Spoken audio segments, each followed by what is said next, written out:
Good afternoon. Will the Standing Committee on Crown Corporations please come to order? Before the committee can proceed with the business before it, it must elect a chairperson. Are there any nominations? Minister Smith? I nominate MLA Andrew Micklefield. Mr. Micklefield has been nominated. Are there any other nominations? Hearing no other nominations, Mr. Micklefield, will you please take the chair?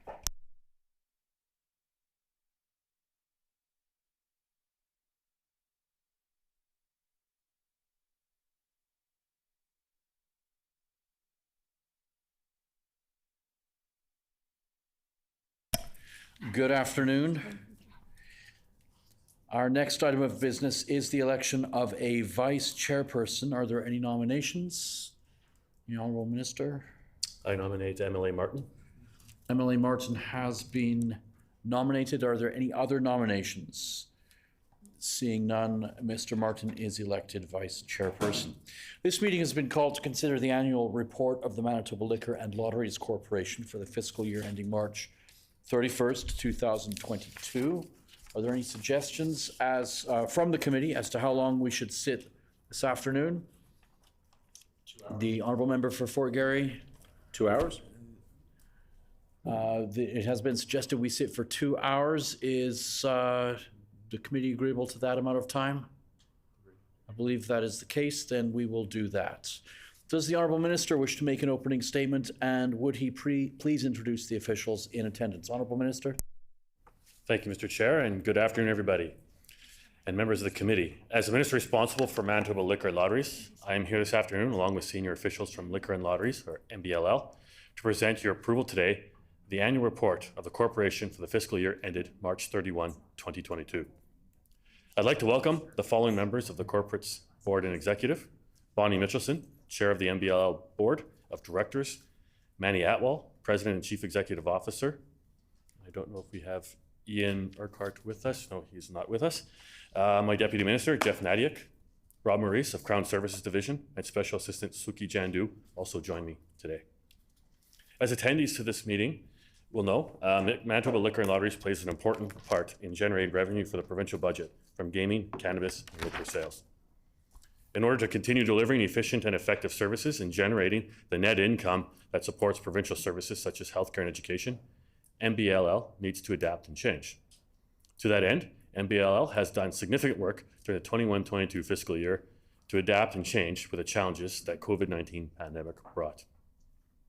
However, as our province eases into recovery from the pandemic, we must continue to adapt and plan for future marketplace in liquor, gaming, and cannabis.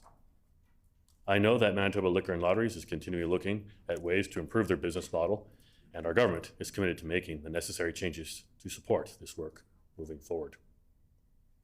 Manny Atwell, President and CEO of Manitoba Liquor and Lotteries, is now ready to respond to questions relative to the corporation's operations, while the Chair and MBLL Board and myself will respond to any questions that involve government policy. We look forward to discussions and to the questions and answers this afternoon. Thank you. We thank the Honourable Minister. Does the critic for the official opposition have an opening statement? Mr. Wasiliu. We do, thank you. It's my pleasure to join you today to consider the 2021-2022 annual report for Manitoba Liquor and Lotteries. We know the important role MBLL plays in our province, whether it's through regulating the sale of cannabis and liquor or through awareness campaigns and promote safe gaming practices. We also know how MBLL helps provide hundreds of millions of dollars that are used to fund our hospitals, education, social responsibility programs, and much more.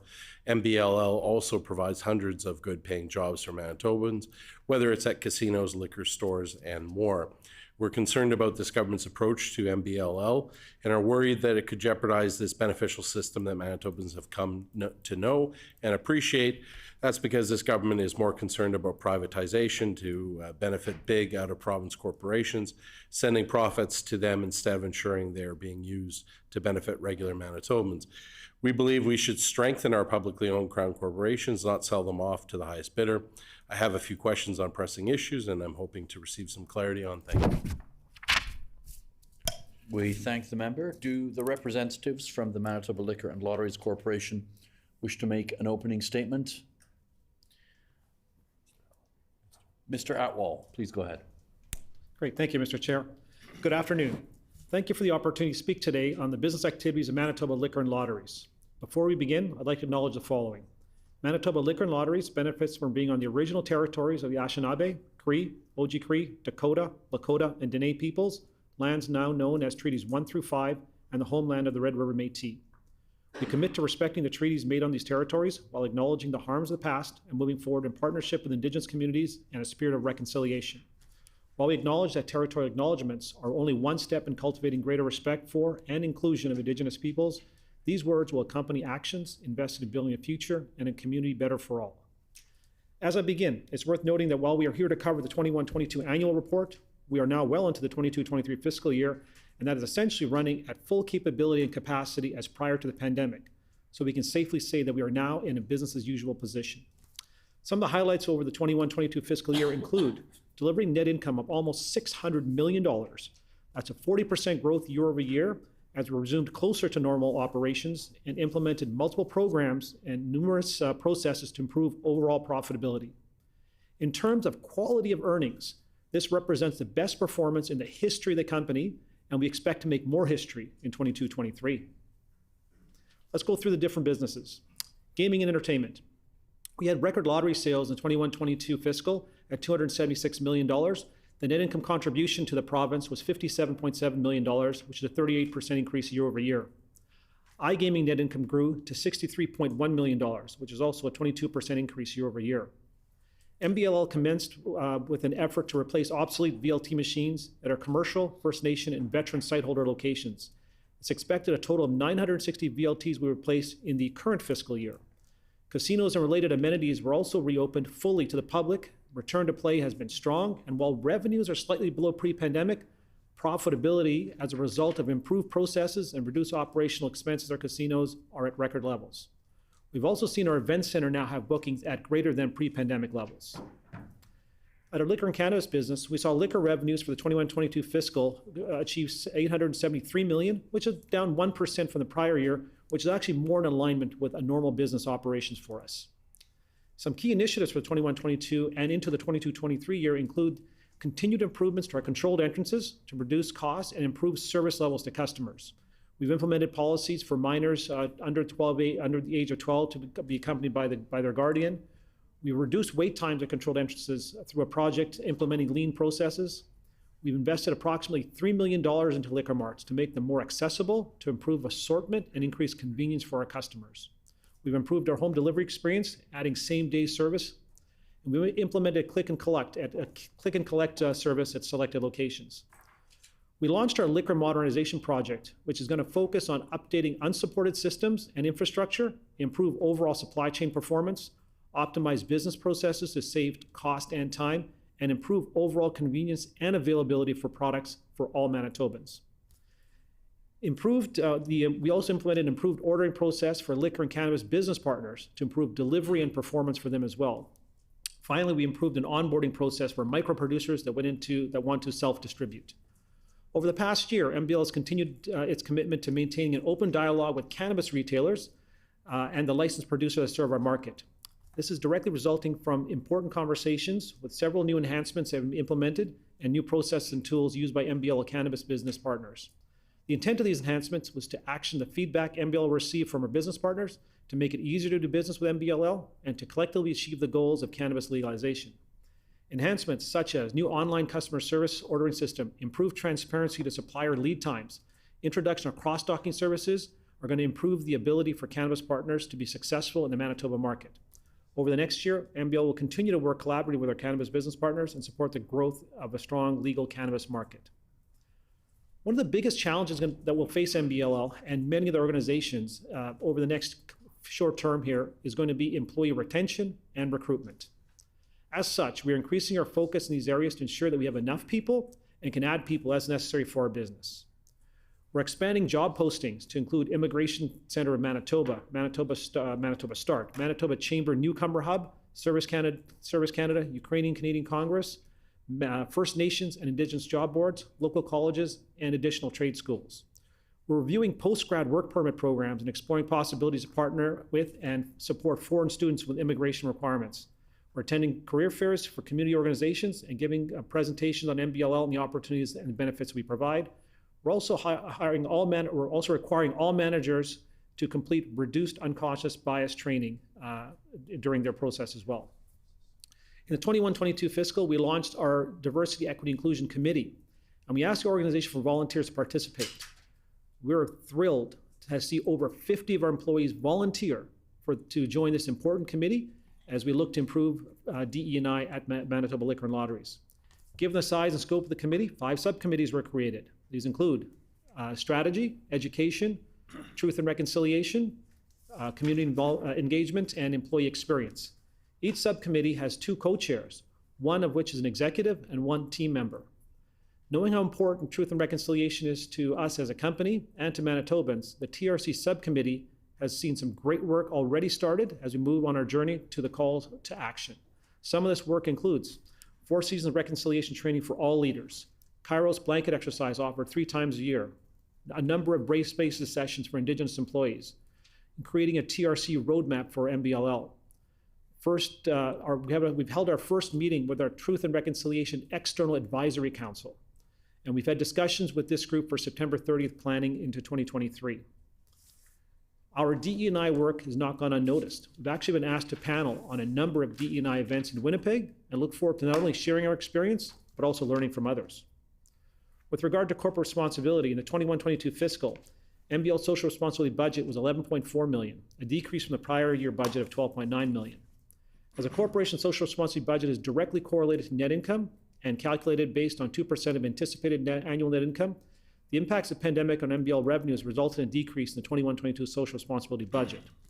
In the 21-22 fiscal year, MBL did spend $13.1 million in social responsibility. $11.4 million was spent from our core social responsibility budget. 1.7 of the spending was accessed from unspent prior year amounts that had been carried over. And the first year the pandemic prevented us as a corporation from implementing all aspects of social responsibility program, largely due to casino closures and associated closures of our responsible gaming information center. Impacts such as resulted in unspent budgets having to be carried forward into the following fiscal year. At the end of the 21-22 fiscal, there was $808,000 remaining on the carry forward amount. The corporation is actively reducing this total amount and ensuring addictions treatment and support organizations throughout the province are receiving total social responsibility funding from MBLL. By the end of the 22-23 fiscal, the carry forward amount will further decrease to $450,000. Maintaining some level of funding in the carry forward amount is very important. It allows us to respond to unbudgeted, unplanned calls for support from the community during the fiscal year. As an example, supporting the programs such as Asabe Peace Walkers and Brandon Bear Clan would not have been possible if we didn't have a carry forward for us. In the 21-22 fiscal year, MBL Social Responsibility Program focused efforts in the following areas. $9.1 million is allocated to the corporation's social issues funding program, benefiting organizations such as the Addictions Foundation Manitoba, Youth Addiction Stabilization Unit, Problem Gambling Supports for Community Financial Counseling Services. The remaining funding is allocated to communities and community-based programs throughout the province, including internationally recognized FASD research at the University of Manitoba.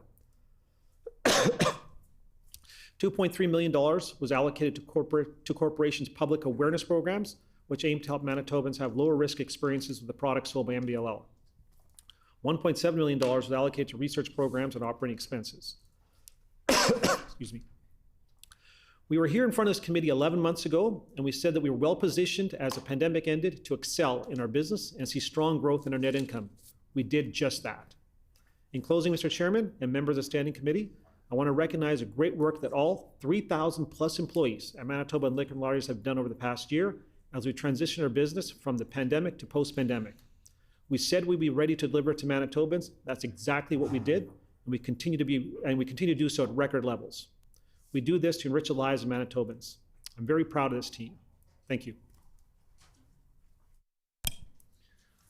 Thank you. And right under the wire with the time limit, so well done. That was great.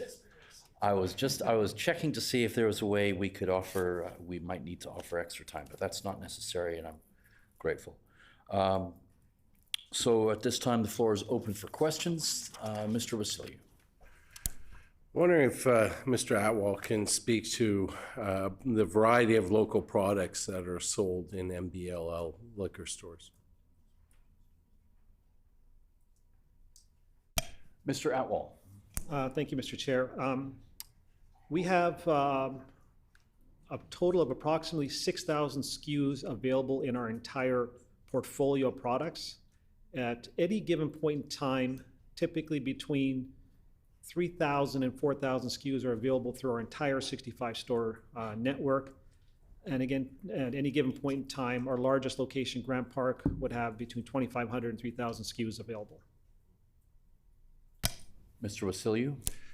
I was wondering if there is any tracking of what percentage sales there are in Manitoba Liquor and Lottery stores in relation to Manitoba-produced items, craft beer, cider, that sort of thing. How much of the market do we sell of our own stuff? Mr. Atwell? The craft network within Manitoba consists of beer, distilleries, there's some wine as well within Manitoba, and mead as well. The craft business in Manitoba was about $5 million in 2016, and in the 21-22 fiscal, that will finish at around $30 million. Mr. Wasiliu? Now, is there any internal policies or directions with the liquor stores to ensure that Manitoba products get shelf space and get sort of preferential marketing within our own stores? Mr. Atwell? Thank you, Mr. Chair. Yes, we actually have a number of programs that we call our craft brewing strategy. For the first 6 years of craft brewing strategy, many of the strategies were designed to help create an industry, provide lower markups, and provide ability for newer entrepreneurs to reinvest in the business and invest and grow their businesses. And that's to get them to move up and grow their business overall. And then within our retail locations, we have strategically decided to over-allocate space, so floor space and retail space for the local producers as well. So given best retail practices, they should technically be allowed less total retail space, but we strategically provide them additional retail space to have more Manitoba products available at all of our liquor marts. And we will continue to do that as part of our next level strategy, which we're dubbing to increase total volumes sold by local distillers and local craft producers as well. Mr. Wasiliu? So do MBLL have actual targets for the Manitoba produced liquor and how much of sales you're wanting to see in your stores? Mr. Atwell? When we build our business plans, we don't specifically build it out by different types of producers. We do build it out by different types of products. That said, when we built our business plans and we take a look at the products that are produced in Manitoba, we would typically see a 2 to 5% increase, in some cases more, depending upon how many new products would be coming forward. I would also say that if you take a look at the growth from 5 million to 30 million in about 7 years, that well out indexes normal growth for alcoholic products. So we are over indexing overall with local products compared to the rest of the industry. Mr. Wasiliu? Now, is there any internal policies about large venues like the Bomber Stadium or the arena or festivals requiring a certain percentage of their sales to be Manitoba produced liquor? Mr. Atwell? Thank you, Mr. Chair. It's up to the venues themselves to decide what products they will have servicing. So whichever organization provides or generates their liquor license and is going to be hosting that particular event, they'll decide which products that they want to have at their locations. We also encourage and support the marketing of the craft brewers to all these different types of events. So as an example, many of the craft brewers will meet with the Bombers and talk about the products that they've got available and that the Bombers should have within their stadium and their locations. Similar with festivals and other organizations. So the decision isn't up to MBLL as to what products are served there. It's up to the organization that is hosting or managing that event. Mr. Wasiliu? Is there any aggressive marketing or strategy in place to basically give a carrot to these organizations to carry Manitoba produced liquor in their venues? Mr. Atwell? It's the role of MBLL to provide access and ability for all producers to be able to market within Manitoba. That said, as I mentioned earlier, our strategy is to over-index, over-promote, and support the local industries, which we've done. And that's been demonstrated in the growth of that industry relative to the growth of any other products within Manitoba Liquor and Lotteries. Mr. Wasiliu. We certainly have been hearing from small businesses where large international liquor companies will come into an establishment and pay for basically complete access of all the taps in that lounge, keeping out Manitoba products. I imagine you're aware of this practice. What, if any, response does MBLL take in relation to this, or do you view this as not an issue that you're responsible for?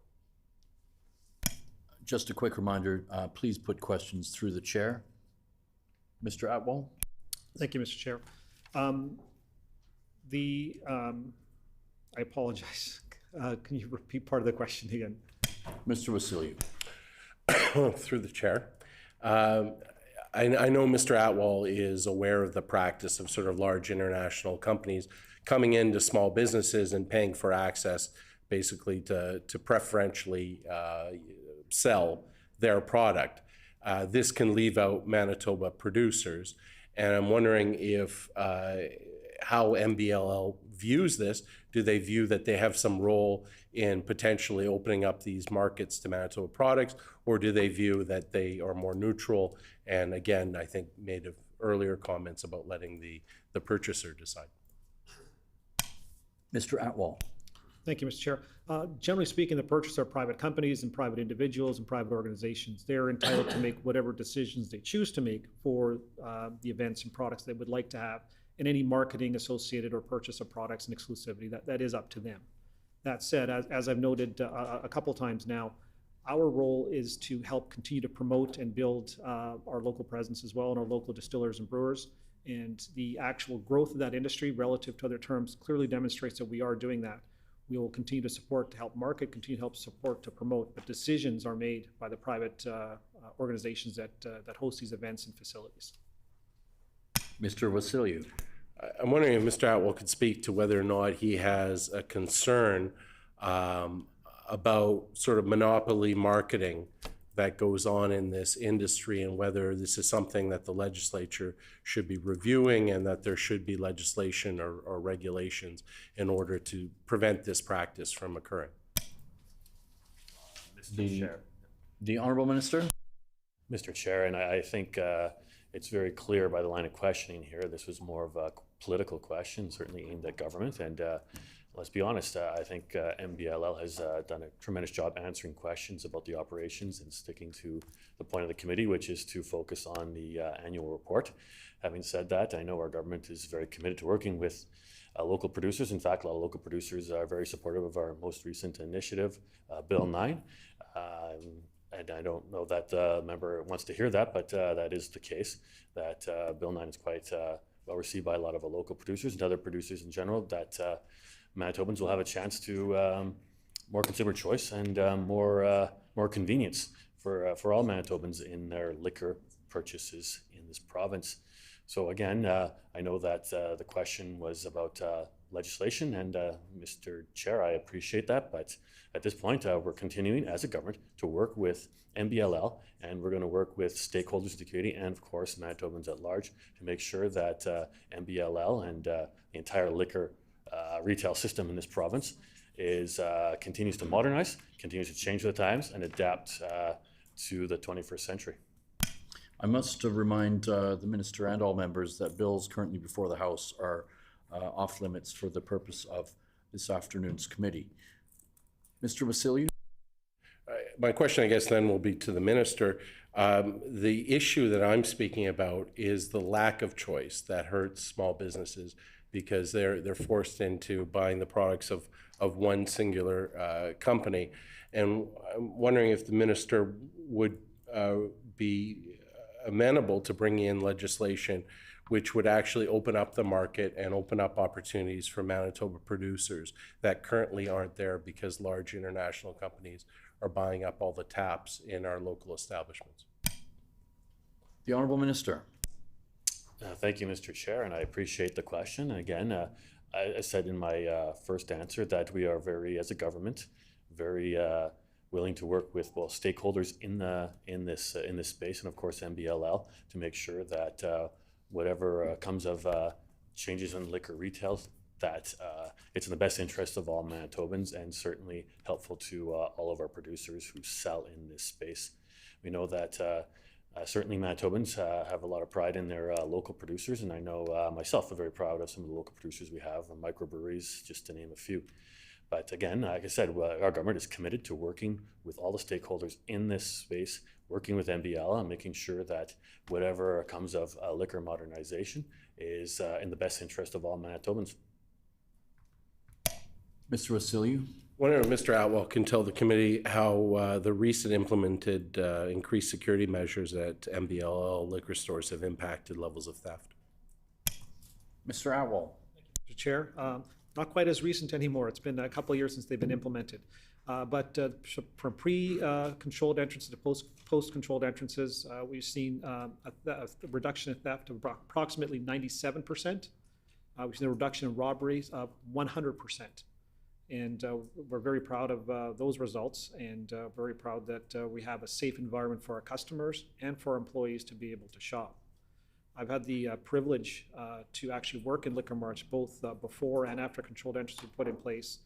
And I will tell you, I will tell the committee that the change in attitude prior both employees and customers to post the implementation is incredible. Prior to implementation, I would be talking to an employee as we're stocking shelves. Every time the door would open, the employee would look up and be stressed, and the employee would be talking to a customer and the door would open, they'd be stressed. And customers were actually trying to play good Samaritan and try to stop some people from making thefts, which is not a good way to end for anybody. Since the implementation of the controlled entrances, we've done customer satisfaction surveys, and the most recent one showed an 82% support for the controlled entrances that are in place for customers and 95% support by employees. And now when you walk into a store, our employees are able to do their jobs, they're able to support our customers, provide the service levels that our customers expect, and our employees are and their families are very happy for them to work at our liquor stores now with the controlled entrances in place. Mr. Wasiliu. Again, I'm wondering if Mr. Atwell can speak to MLC Holdings Incorporated. According to the report, it's 24.9 million capital assets that are required in 2021, 2022. I wonder if you could just elaborate to the committee about what is that all about?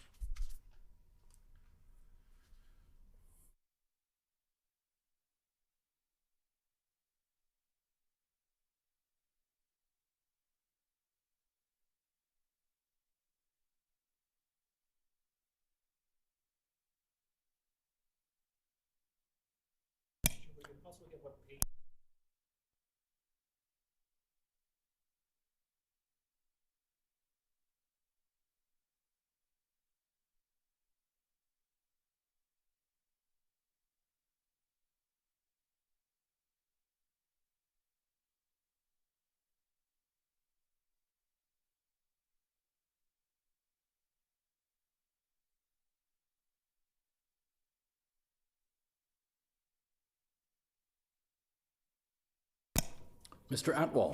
Thank you, Mr. Chair.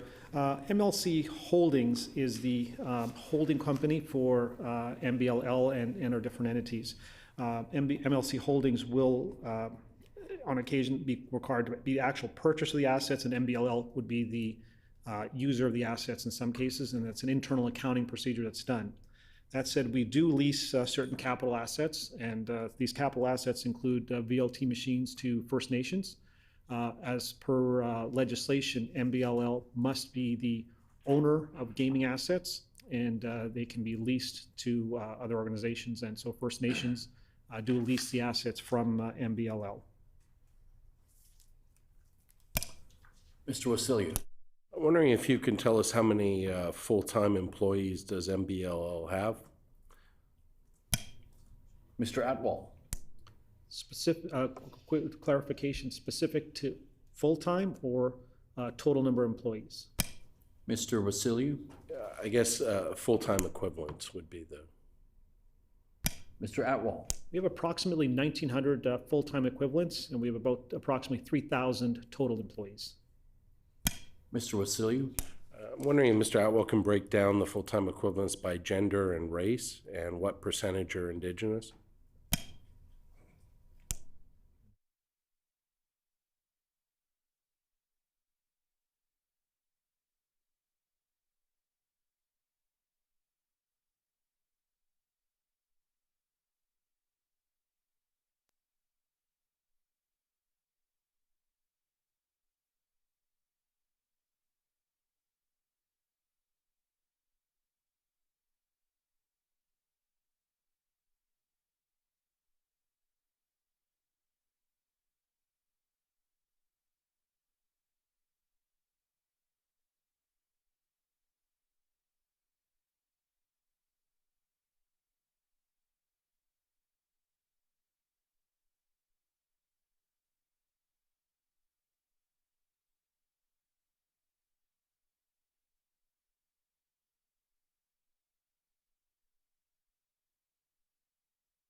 Mr. Atwell, Thank you. According to our 21-22 employment equity data for Q3, Manitoba Liquor and Lotteries has women 1,623, visible minorities 940, Indigenous 323, and persons with disabilities 170.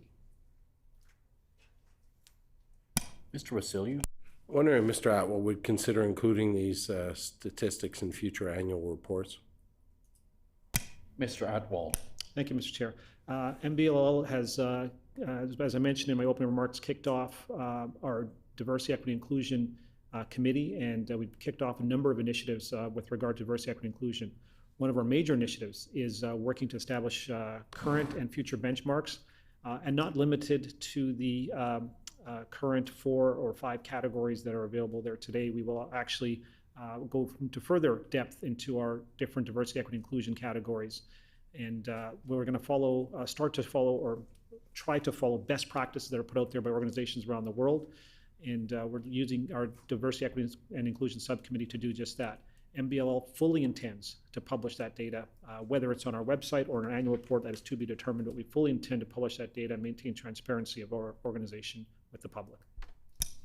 Mr. Wasiliu, Now, Mr. Atwell had made some reference to public satisfaction surveys that the corporation engages in. I'm wondering if he could report to this committee what's the current level of satisfaction Manitobans have with our liquor store system. Mr. Atwell, Thank you, Mr. Chair. There isn't a specific question about liquor store system. However, we do have questions related to customer service at liquor stores and the public's satisfaction with our liquor stores overall.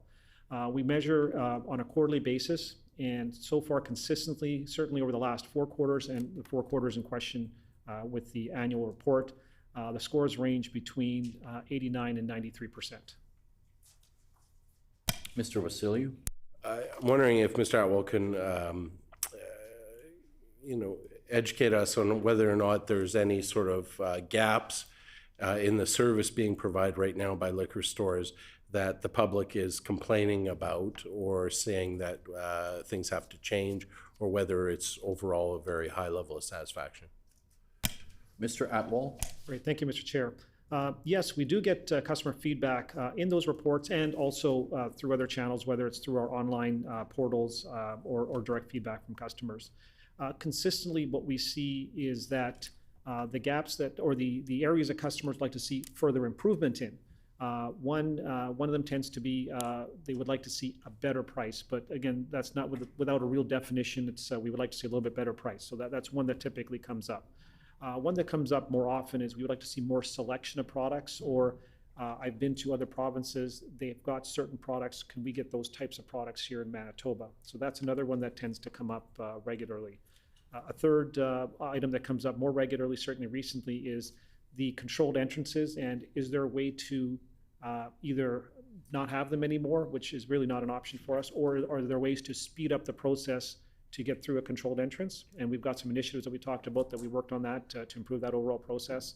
And finally, the fifth item that typically comes up, well, sixth item, I guess. One is I'd like to be able to bring my younger children in if they're accompanied by myself or a guardian, and we've been able to address that as well. I think those are our top 5 or 6 that we get feedback from. Mr. Wasiliu. A question for the minister. I wonder if the minister would agree with MBLL provides a strong level of customer service, convenience, and security in the retail sale of liquor.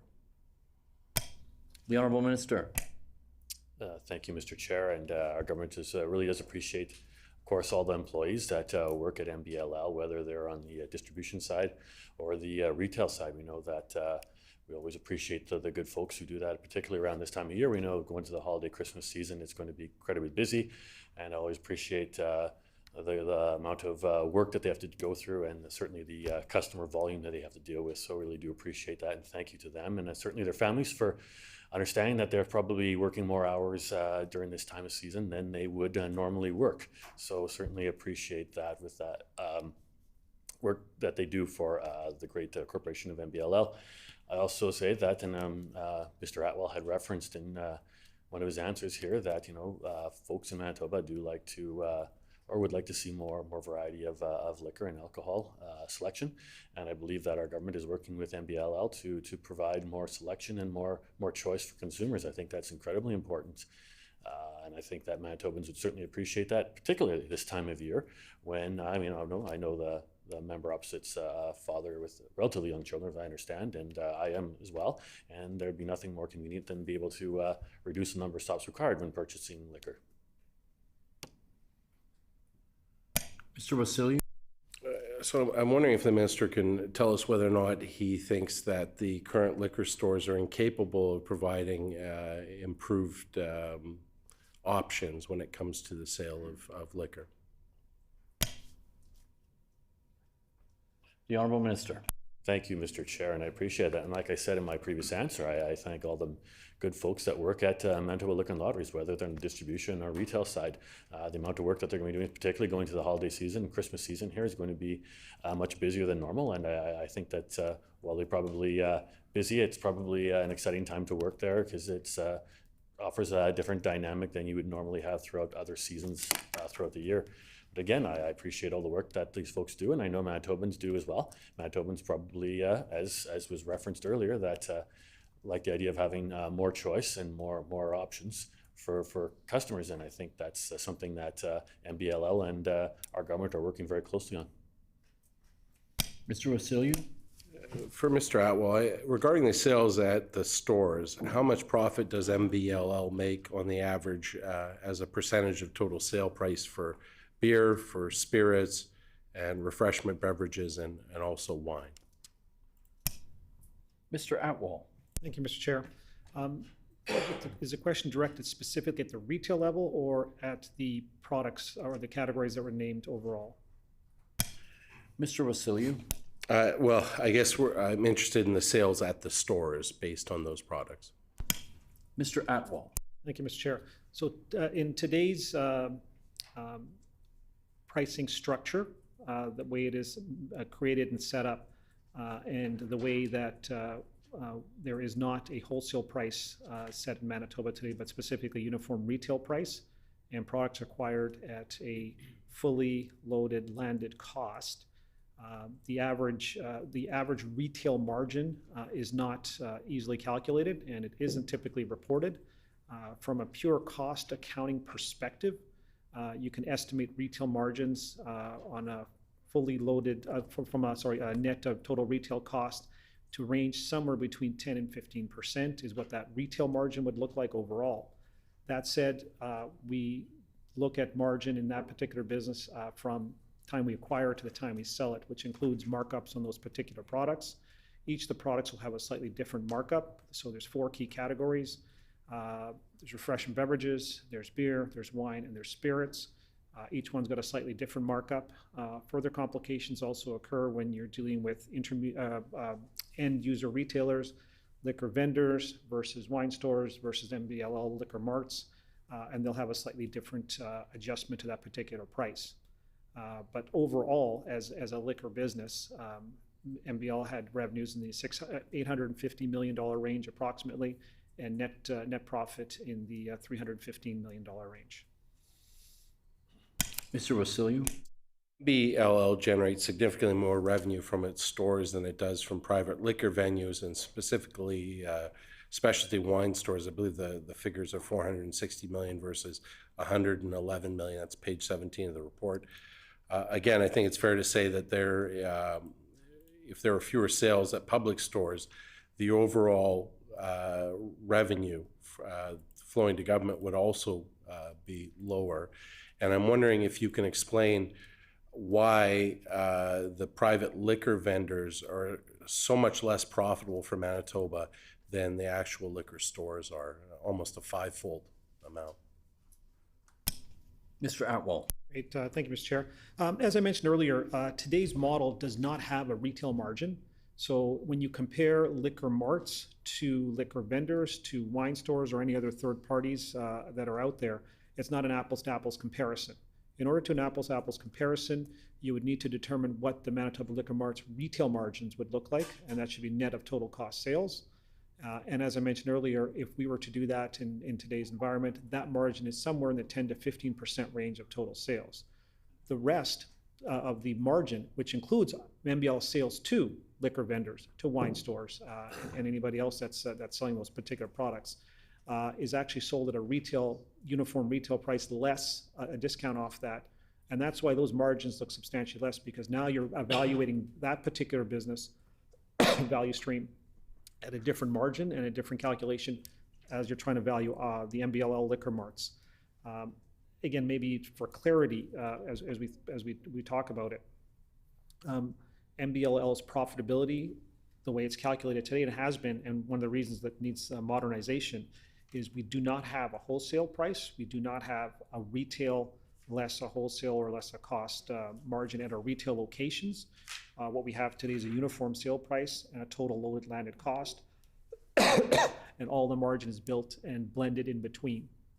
As we look to modernize programs and best practices that are out there, not just with other jurisdictions, but other companies, is you want to be able to break those items apart so that you can do a couple of things. One, you can get a true idea and a true recognition, and also build in opportunities for improvement at the retail level and have flexibility at the retail level that doesn't exist in today's particular model. And just as importantly, you have an opportunity then to manage your supply chain better, and you can actually get more selection, more service, and better price from suppliers, which is something that we are having a more difficult time today under today's systems and processes to be able to do.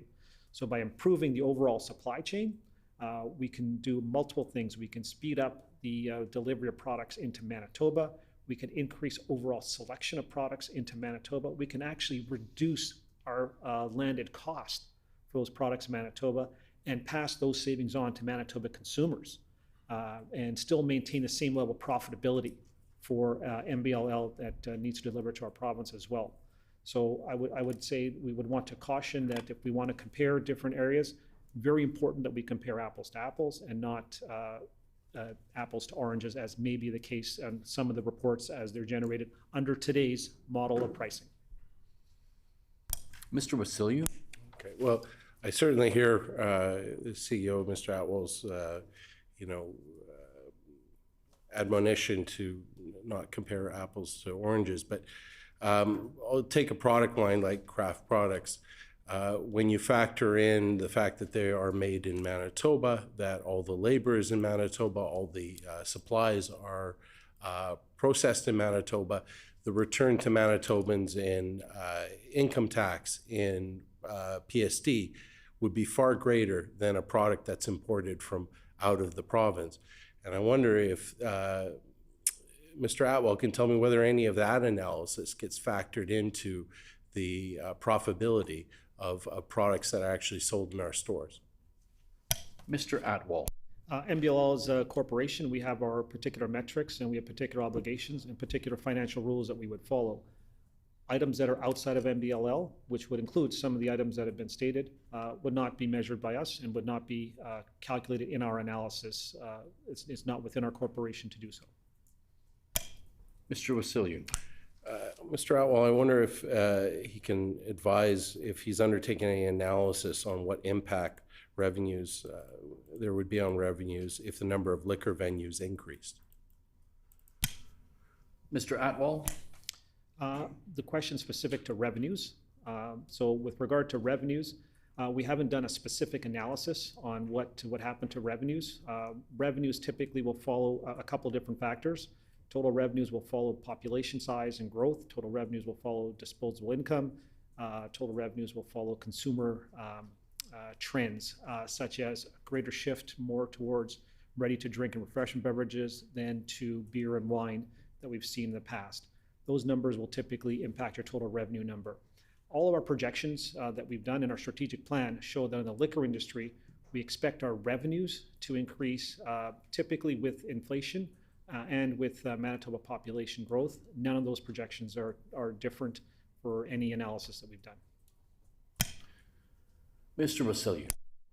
Has MBLL studied what the impact on revenues would be if liquor vendors were able to offer a different or wider range of products? Mr. Atwell. The liquor vendors today do offer a comprehensive listing of products. Liquor vendors today can sell beer, wine, spirits. They are able to do that today. So they would only be able to add cold beer under any additional scenario.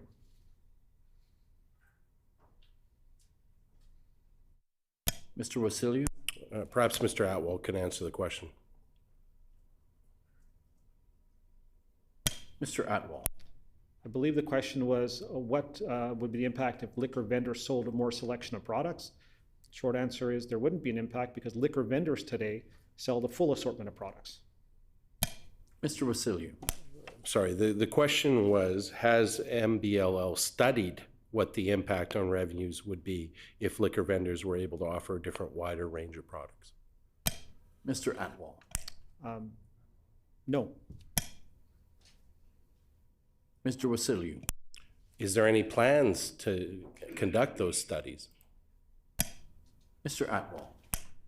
Again, I'll reiterate, if I was to do a study that says liquor vendors today sell 26 products, liquor vendors tomorrow will sell 26 products, the analysis is no change. So there were no plans to look at that particular analysis. Mr. Wasiliu. I wonder if the Minister's Department has studied what the potential impact on revenues would be if the number of privately owned liquor venues increased. Honourable Minister. Well, thank you, Mr. Chair. And again, I appreciate the question, but the line of questioning certainly is skewed towards an ideology, and that's becoming very, very clear here. But let's be honest, Manitobans have, and it's been referenced earlier in this committee meeting, that Manitobans want more choice. They want more choice in their alcohol purchases. They want more choice in where they can get their different types of alcohol.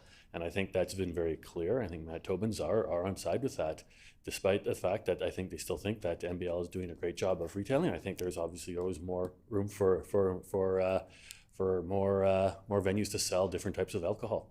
I think that if a member opposite is interested in telling Manitobans, especially around this time of year, Christmas and the holidays, that he would prefer to restrict or not add additional options for Manitobans, I'm curious what everyday Manitoban would think about that. I'll tell you what I think they would say. They probably want to have more choice. I think that's clear, and I think that's something that Manitobans would very much appreciate. Certainly other jurisdictions around the world have more choice in alcohol purchases, and I think that's something where Manitoba lags behind. It's time to get with the 21st century.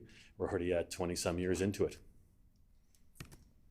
Mr. Wasiliu. Now, the government is proposing large changes in this area that will have some significant collateral effects on Manitobans. And instead of talking points, I'm wondering if the minister can just answer the question whether or not his department has actually undertaken a study what would the effect be on potential impact on revenues if privately owned vendors are increased? I think Manitobans deserve an answer to that question.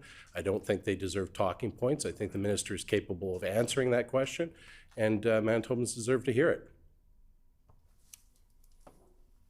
The Honourable Minister. Well, thank you, Mr. Chair, and I appreciate the ideological-driven questions coming from members opposite. I'm not surprised, unfortunately, but it is an ideologically driven question and line of questioning. So, Mr. Chair, it's been very clear that Manitobans do want more choice in their alcohol purchases. I don't think that that's even a question. So I don't know why the member opposite would want to challenge that and to oppose and restrict Manitoba's choice and Manitobans' access to more choices in alcohol purchases. I think this government is working very closely with MBLL on delivering a more modern retail system. And I'm not sure why there's an ideological opposition to modernizing the retail system here in the province. It seems very clear that this opposition is trying to obstruct progress. And I'm just curious if members opposite, the member himself or many of his colleagues, have ever purchased alcohol from a private vendor in this province. Mr. Wasilyu. I'm wondering if the minister, instead of dodging the question, will commit on the record today, because it's clear that they are not studying this issue and they're about to undertake a major policy shift in Manitoba without having full knowledge of its impacts on Manitobans, which I think most Manitobans would reasonably believe is irresponsible. So I'll give the minister an opportunity today not to be irresponsible and to put clearly on the record that he is going to commit his department to study this issue and to report back to this committee about the potential impacts on revenue. Will he do that? The Honourable Minister. Thank you, Mr. Chair. And again, I appreciate the ideological line of questioning coming from the opposition. Again, this opposition obstructed any attempts in the past to modernize liquor, and I'm not surprised that there will be a continued insistence on an ideological approach to preventing progress being made on the liquor retail system here in the province of Manitoba. But again, it's time that Manitoba modernize its liquor retail system and get with the 21st century.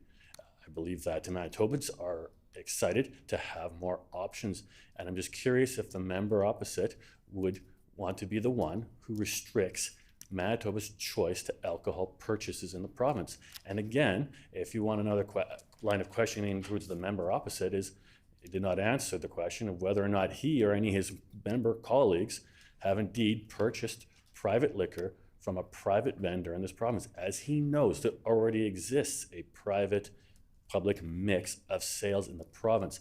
Some 70% of sales by volume in this province are already through the private sector. So that would mean, I would guess, based on those numbers, that at least one of his colleagues in the NDP caucus have purchased liquor through a private liquor vendor, and I wonder if he could confirm that. Mr. Wasilyu. This is a deeply shameful answer from the minister. I hope he reflects on his conduct today. Now, I will ask the Mr. Atwell about the if you can break down the $13 million social responsibility fee that was paid out in 2021, 2022.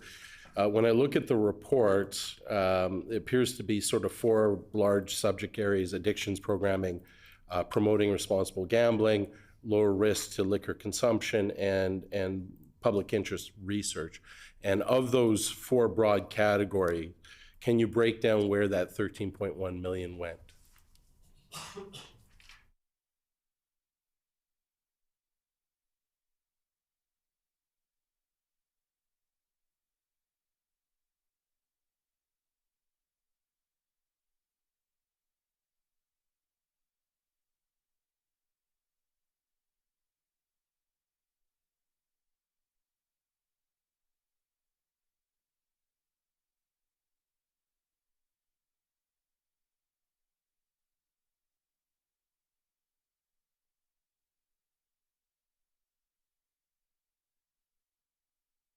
Mr. Atwell. Thank you, Mr. Chair. I have about 30 line items to go through, but I will go through them. So and with regard to AFM funding on the liquor side, in the 21-22 fiscal year, that was 4.0 million. AFM funding on the gambling side, 3.6 million. Social responsibility funding for liquor is 1.16 million. Social responsibility funding for gaming is 250,000. LGCA social responsibility funding is 365,000. Internal research programs, we've had some consultants on board for $630, sorry. Liquor internal research program evaluations, 91,000. Gaming internal research program evaluations, 96,000.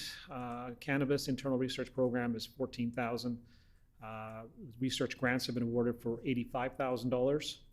On the operating consumer awareness side, that totals $3.3 million, which includes the cost to run the overall group of approximately $900,000, 1.4 million in liquor programming awareness, gaming programming of 609,000, gaming public awareness through GSIC is 300,000, liquor public awareness through printing is 20,000, gaming public awareness through printing is 8.6 thousand.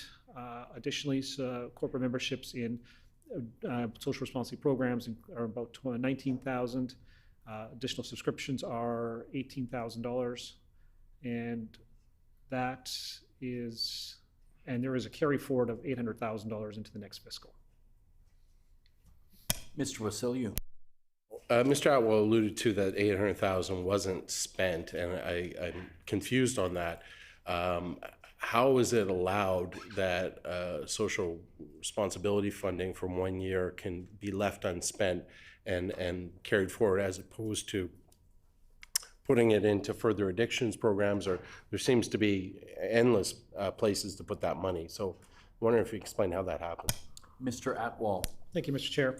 Over the previous number of years, we've seen a surplus in the unspent category. And for clarification, while the money is unspent, it is not captured as profit, and it is 100% allocated to social responsibility funding.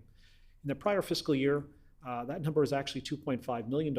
And that was actually driven by MBL having to contribute approximately $12 million, but a number of programs were unavailable. Because of the pandemic, and a number of initiatives were not up and running. Our casinos were closed in that particular year for 280 days. So a number of programs through the casinos and that particular network were not available.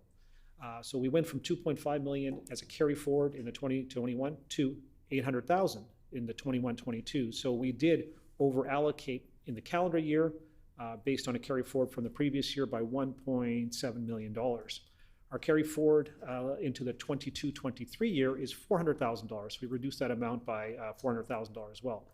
I would also say it is critical for organizations like MBLL to have some flexibility in a given year, because initiatives will come up that you need to be able to fund that are along the social responsibility realm. So with a carry forward of $400,000, that's just a couple percentage points carryover. We were able to fund a critical initiative in the Osborne Village area for the South Bay Peace Walkers, which we piloted and found incredible benefits from, and we will have actually increased the funding for it for another 17 weeks and likely continue that long term. And we'll use the findings of that particular pilot to look at other initiatives to offer safe areas for our customers and for our employees as well. The Brandon Bear Clan had an issue where they were unfunded in this particular year. Because we had some carry forward, we were able to utilize that carry forward to fund the Brandon Bear Clan. Which again is a critical initiative and important for us. We're part of the Brandon community there as well. So best practice would be to have some level of flexibility and having some level of carry forward. Having something in the 5 to 10% range is not unreasonable for most organizations, and we're on the lower end of that. Mr. Wasilou. So I'm wondering if Mr. Atwell can walk me through this. Like, who makes these decisions? Is this budgeted ahead of time with anticipated revenues that are going into the fund? And what flexibility is there to move money around between categories? Mr. Atwell. Thank you, Mr. Chair. The actual allocation amount is a legislative-driven formula. It is 2% of anticipated net income, so your budgeted net income for the upcoming fiscal year. So it's not based on actuals, it's based on what the budget is for that upcoming year. That'll set the macro amount. So just for round numbers, let's call that $12 million for now. It's a little bit off that, but call it $12 million. So that $12 million then, we have a social responsibility team. We've got a director that manages it. We've got very specific criteria and requirements that we would look for. Following those criteria requirements, we would go ahead and start allocating the funding. Some of the funding ends up being multi-year and, such as AFM and others where we know the need is there, we know the requirements are there, we know we're a critical part of that funding, and we'll continue to support and fund those initiatives. Again, sort of rule of thumb, roughly 80 to 90% of the funding would be pre-allocated or pre-budgeted for specific initiatives and activities for the following year. There'll be some level of flexibility in there that we would like to try to maintain. Some initiatives may cost 5% more, 5% less. We would actually manage that variation in the overall budget. So again, we try to work to the total number. So the total 12 million, we'll budget what we are going to specifically fund. And some of those numbers might be plus or minus a few percentage points as the year progresses. But we'll try to work through that overall. And we want to maintain some level of flexibility to meet the requirements of initiatives that come up throughout the year. And we're glad that we were able to do that. And that is the process you would typically use. Mr. Wasilyu? How much does MBLL anticipate to spend on social responsibility programs for 2022-2023 fiscal year?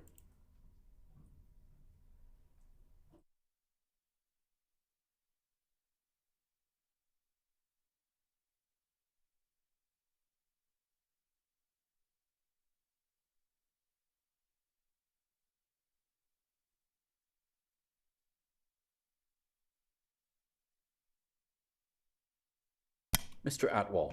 Approximately $12.7 million. Mr. Wasilyu? Now, I think Mr. Atwell answered this, but I'll seek confirmation from him. It'll be anticipated that a portion of that will go unspent and will be carried forward. Mr. Atwal?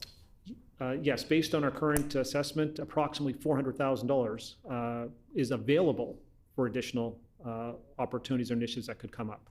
It is not specifically allocated for carry forward. It's available for flexibility. Mr. Wasilyu? And just wondering if those things are not allocated over the course of the year, how come they're not simply given to AFM or one of the treatment program organizations? Mr. Atwal? Mathematically, they likely would be. It might be just over 13 months instead of 12 months because it'll go over to the next fiscal where we would put the additional allocation to it and go through that. As I mentioned, when you look at the accounting of the math and the accounting of the dollars, it carries forward. It does not go to profit. It does not go somewhere else. The money is there and the money will be spent. If $400,000 isn't spent this year, it'll be spent the following fiscal, which technically is 1 month later or 1 day later than the current fiscal ends. And many of the initiatives then get funded throughout the fiscal year. Many initiatives also, or many programs also will have requirements from us or different times of the year that we'll be able to work with them. Sometimes we don't know what the exact amount will be by the end of the year. So there's a lot of different variables that come into play as we go through this. But again, fundamentally, I will say the money that is allocated, 100% of it does go to social responsibility programs. Mr. Wasilyu? Now, we're talking about some large sums, including 1.7 million that's been unspent. Is this money put into short-term investments while it's sitting in there, or is it just simply sitting in a bank account somewhere? Mr. Atwal? According to the accounting principles that MBLL follows, we don't have short-term investments. That is not something that we sit in today. The money itself, again, isn't cash that sits in an account that is ready to be used. It is allocated for that, and the money is always available for that. On average, MBLL maintains roughly $20 million in our bank accounts at any given point in time. It is part of that overall $20 million, but it is always available as needed. Mr. Wasilyu? I'm wondering if Mr. Atwell can advise us whether liquor vendors, licensees, or specialty wine stores have any obligation to invest in social responsibility programs. Mr. Atwal? The legislation requires MBLL to invest 2% of net income. There is no requirement for anybody else that I'm aware of for them to fund social responsibility or other programs. The products that they purchase, that are purchased by all the private stores, 100% of the products are purchased from MBLL upon which we generate pretty reasonable margins and profitability, which is included in the 2% social responsibility calculation overall. So the bulk of the sales that are generated from a liquor vendor or a beer vendor, the bulk of the sales, the bulk of the margin ends up coming to Manitoba Liquor and Lotteries, and that 2% is calculated off of that. Mr. Wasilyu. Page 21 of the report, when it comes to social responsibility programming, there's a significant reduction in internal research and programs of 131,000 less being spent in a year ending in 2022. I'm wondering if you explain why sort of less money is going into research.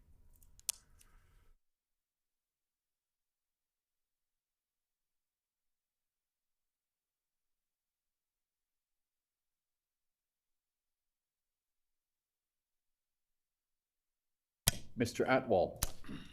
Thank you. There was a specific grant offered in the 2021 year, which we had flexibility for, which was provided to a university program. That program didn't require the specific funds in the following year as well, but it was related to a specific grant within one of the university programs. Mr. Wasilyu. I'm wondering if Mr. Atwell can tell us how much was the social responsibility fee fund for the sale of cannabis in the reporting year?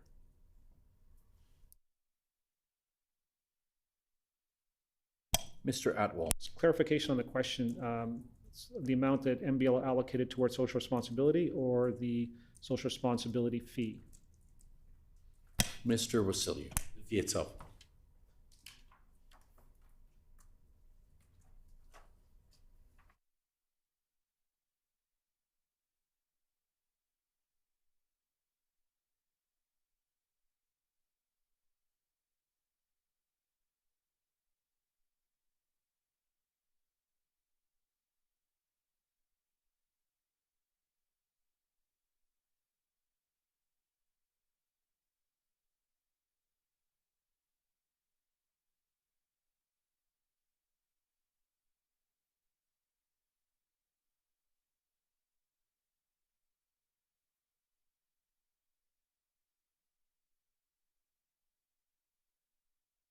Mr. Atwal.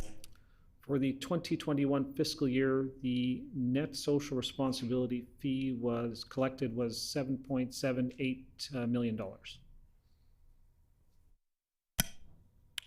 Mr. Wasilyu. I'm wondering if Mr. Atwell can tell us how much went uncollected. Mr. Atwal. $21,500. Mr. Wasilyu. And where did that 7.78 million end up? Did it go into general government revenue, or was it spent on addictions programming, responsible consumption, research, that sort of thing? Mr. Atwal. Per the accounting practices that are in place, that 7.78 million was a net payment to the province. Mr. Wasilyu. Was any money from the sale of cannabis put into the social responsibility fund?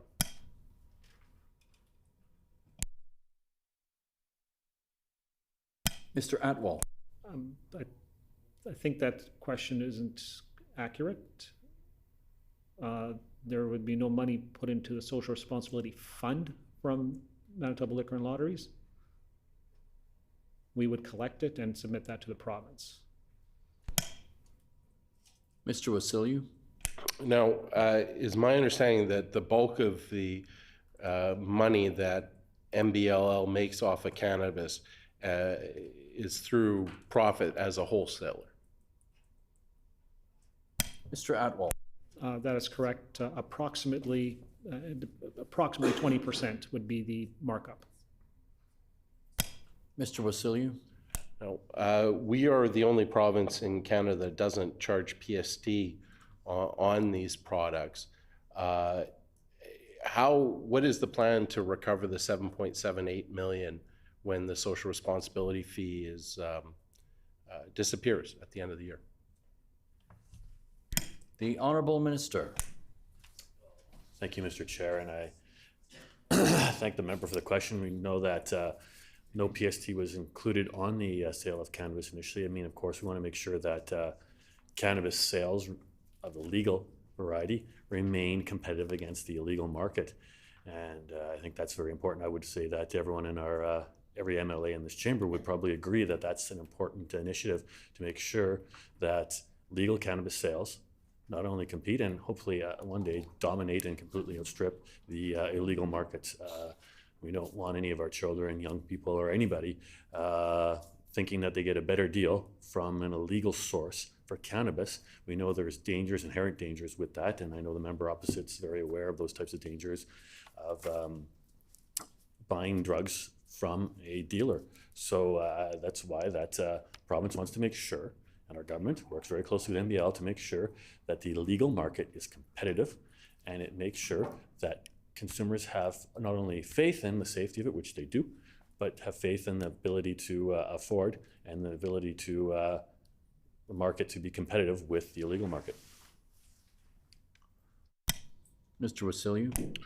Now, we've been hearing from cannabis retailers that there exists some large out-of-province companies that are selling below wholesale prices, predatory pricing, in order to basically outlast the market and to sort of clear out retailers who are actually charging above wholesaler.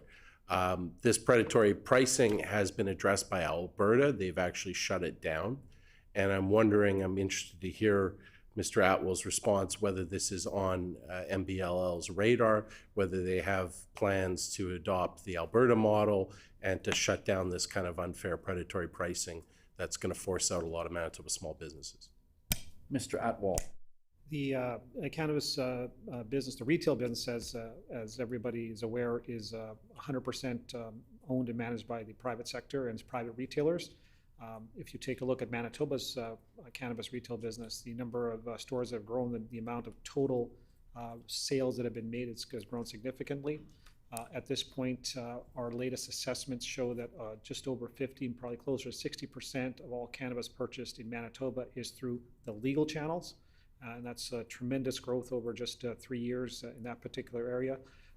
I would probably say that, and I'll also say that in any given month, myself and our key executive meet with 3 to 4 cannabis retailers to understand challenges they're facing, the benefits, what they see, and what their markets look like overall. So generally speaking, if you take a look at the highest level numbers, yes, cannabis is growing in Manitoba, the number of retailers are growing, the number of smaller retailers is growing as well. Shows an inherent healthiness to the overall market. Prices are set by the private sector at the end of the day, and at this point, MBL does not set legislation, rules, price fix. That's not who we are, that's not what we do. So we don't have any plans to adjust any retail pricing. Mr. Wasiliu? Now, I think it's been widely reported that our cannabis market is saturated in Manitoba. Is there going to be any limits on future licenses being issued, or anybody who qualifies for a license will continue to get one in Manitoba? Mr. Atwell? At this point in time, there's no plans to limit the total number of retailers. The market will sort of settle into what is best for the overall market. When you actually take a look at as I said, the market overall, the legal market has grown from 0% to 60% total market in approximately 4 years. Manitoba has approximately 167 retailers as of December 2022, and there are more applications that are in the queue that are looking for additional locations as well. Manitoba entrepreneurs can decide if they want to open a store, and the requirements that are necessary, the investments that are necessary, the cash flow that is necessary to open and manage a store. They're well aware of that, and it's going to be their decision, their choice as to what they would like to be able to do and make those investments overall. We do not have plans, and we do not have any, I believe, ability overall, but to limit the total number of stores. It'll be the retail sector will play itself out. Mr. Wasiliu? Now, I think Mr. Atwell had mentioned something about 60% legal market, if I heard that correctly. Do we know about the 40% that's hanging around? Like, why is 40% of consumers still using the black market? What is attractive about that? What are they producing, or how are they selling that we can't seem to address in the legal market? And is there recommendations the government should be looking at in changing the model to eliminate that 40%? Mr. Atwal. To eliminate it to zero would be unrealistic and very unlikely to happen. To limit it and reduce it over time, I think that's absolutely the approach that MBL should be working with the retailers on, and we continue to work with retailers on. Some initiatives that we do is, as we visit with retailers, we talk to them and understand who are their customers, why are they purchasing this particular product, why are some of their customers purchasing a illegal product. Some of their customers purchase some illegal product and some legal product. So we try to understand that dynamic and understand what goes on, and we try to share those practices and share those observations with the overall network. With regard to the question of why do people still continue to purchase illegal cannabis versus illegal, a number of factors come into play. Some of them are familiarity with their particular dealer. Some of them are familiarity with those particular products that are not legal anywhere else, and that's the and they're brought into Canada or shipped throughout Canada however they're brought in. Some of them are related to that. Some of them are related to distrust of the legal system. The legal cannabis marketplace and the products that are in there. Some of them are purely perception related. So some of the initiatives that we continue to work on is we continue to work on with the retailers to highlight the benefits of legal cannabis, the quality control of legal cannabis, and the quality control of the products that are manufactured in Canada, and it's from the suppliers and producers within Canada overall. Obviously, it is making some difference. As we said, we've gone from 0% legal to 60% legal in a short period of time. As you talk to the cannabis producers, there continues to be incremental improvements over to the legal side. Part of it is going to be persuasion on and marketing related to customer awareness and consumer awareness. It's very difficult for cannabis producers to market in some of those areas, just given some of the overall federal legislation that's involved in terms of what can and can't be marketed. And that's where the cannabis retailers work directly with consumers. And if you visit their locations and talk to them, you'll get a really good sense they know who their customers are. They're able to educate their customers. They're able to explain products to their customers. They're able to convince 60% of them to go from illegal to legal products and explain the benefits of what the legal products will do as well. And we'll continue to work with those retailers to do that.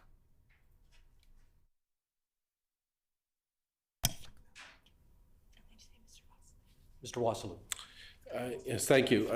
Now, given that there's so many cannabis retail outlets now, and that we all know that many of them won't survive and there'll be a market correction, meaning that many of these outlets will shut down, there'll be people out of work. Has MBLL done any analysis of the impact of that oversaturation, and who's likely to remain standing, and what impact it will have on the market and some of the safety issues that everyone's concerned about?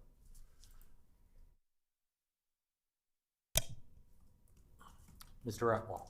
Thank you, Mr. Chair. The comment that there is an oversaturation or that there are too many and that many will shut down, those are pretty anecdotal. I don't think they're based on any science or data at this point. The data that we have are actually our discussions and meetings that we've had with, I've had with over 40 retailers, and my team's had with all 167 retailers that are out there as well. And if you take a look at who they're catering to, who their customers are, and the fact they're still 40% illegal, even if they just got 10% more of that, that's still going to be growth for the overall marketplace and the overall sector there as well. It is unlikely we would see significant drop in total number of stores and total number of businesses. The market is there, and the market is paying for itself at this point. It's been 3-4 years now since legalization. Over the past year, we've consistently had over 120 stores, 110, 120 stores, and they've consistently ordered their products, paid for them as they need to, run their business as they need to as well. It's also interesting as you visit the stores, and I visited 3 within 400 meters of each other, 500 meters of each other. They each have a different market niche. They each have a different type of client. They each have different types of products that are being sold as well. And they're sustaining their business on those particular their ability to try to find their customer base and react quickly to what they're looking for and making sure their product's available for that and what expertise that they have. So I would think it would be unlikely that we would see a significant reduction in total number of stores in the coming few years, but nobody can say for certain at this point in time. But we don't believe that will be likely. Mr. Wassler. Wondering if Mr. Atwell can tell us whether or not they're tracking store closures and how many closed in the previous year. Mr. Atwell. Over the last 18 months, there have been 4.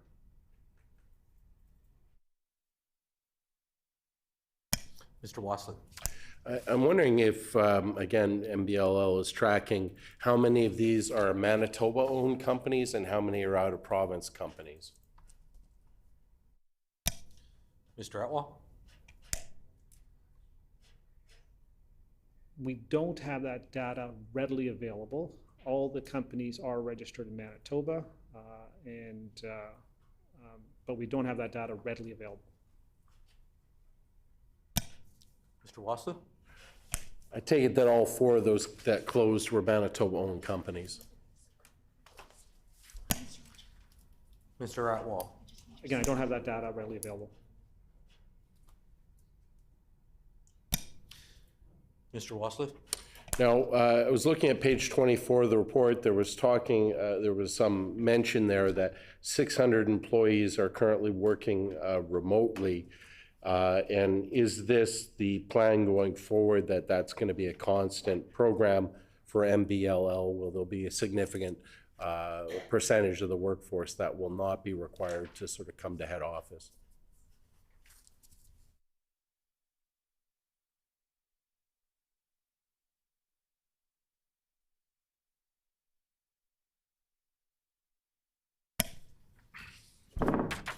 I'm just advising members of the committee that we've had a substitution form submitted. Mr. Wojcik will be replacing Mr. Reyes for the remainder of the committee hearing today. Mr. Atwell. I apologize. Couldn't you please repeat the question? Yeah. Mr. Wassler. I'm looking at page 24 of the report, and there's mention of 600 employees currently working remotely. And I guess I wanted to delve into that a little bit. Is this going to be like a constant official corporate policy going forward, that there would be a significant percentage of employees who will be working remotely from here on in, or is this just a legacy of COVID and things will return to normal? Mr. Atwell. Thank you, Mr. Chair. Our current business plans for the upcoming number of years will have us having a hybrid work environment for our corporate employees. That does not mean they're 100% remote. What we've been able to do is take some best practices from companies that are out there. Even prior to the pandemic, a number of companies had best practices related to hybrid work models. We've leveraged some of their tools, techniques, and approaches that they've taken. MBL's been able to go through a process now where we had multiple locations, multiple facilities, people located at different places, and having to spend time commuting and not spending time with overall teams and that. As we look at our future model here, which we are looking to likely be in place by March 2023, we're just working on construction. Our Buffalo Place location is up for sale. It's in the process of being sold. We will sell the entire building. We will lease back purely just the office portion of it, and the entire warehouse portion will belong to somebody else. And as we have moved our warehouse over to King Edward, so that space became redundant for us. By leveraging some technology, some best practices, some process, creating a hoteling network, we now have our entire liquor corporate team either in our distribution center or at one of our retail locations, and collaborating pretty well with each other, whereas before they were in multiple locations. Our entire gaming team now is in one or both of our casinos, again, collaborating with them and their teams, whereas before they were in multiple locations as well. The remainder of our team, which includes HR, finance, IT, and marketing, and any other executive that are left over, which is legal, will all going to be in one location now at Buffalo Place. The Buffalo Place hybrid work model is going to require employees to be in the office a minimum 1 to 2 days a week, maximum 3 to 4. exceptions provided for different types of jobs, doing different types of things that may require something a little bit different. But best practice overall is you want to be able to come in, meet with your team, meet with your leader, collaborate on periods of time, leverage technology in meetings as you work remotely as well. And this is something we have implemented and will continue to implement for the foreseeable future. The benefits of this are actually quite tremendous. When we've taken a look at other companies that have done this, seen increased productivity overall for employees, and we've actually seen that through the pandemic. And as we've gone through and made the changes for the pandemic, we saw an increase in overall productivity and delivery.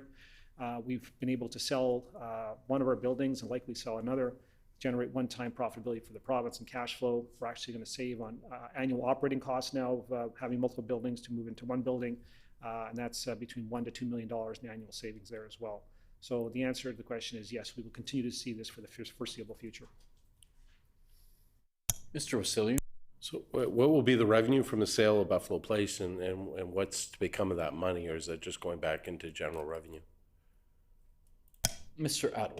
We are in active discussions to final and close the sale, so I can't comment the exact dollars. The building has a certain book value, and whatever our sale value is minus our book value, that is a sale on pickup for that particular asset, and that would income that generates income for us in that particular year, so it will move into our net income. Mr. Wasilliu. Now, I wanted to ask you a few questions about your capital resources. At page 22, the corporation's making $500 million a year, but it borrows for capital projects.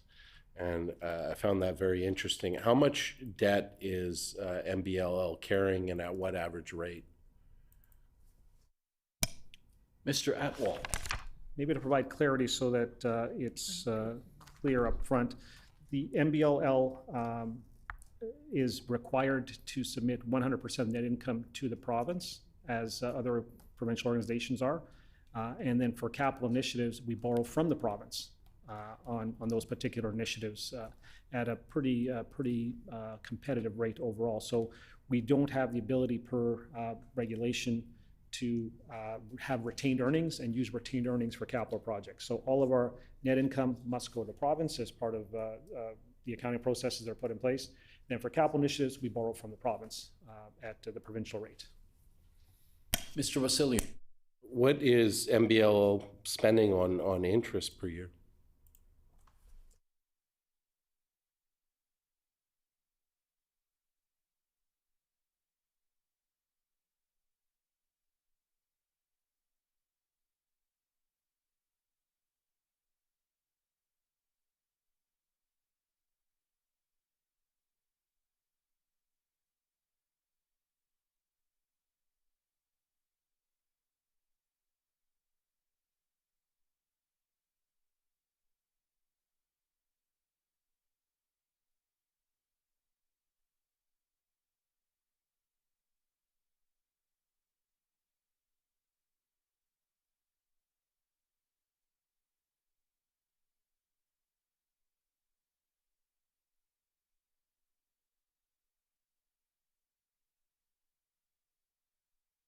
Mr. Atwell.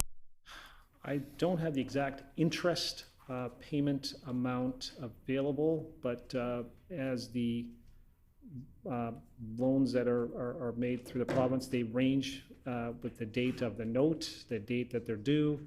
The interest rates are variable, and the balance is obviously variable depending on what they're being used for.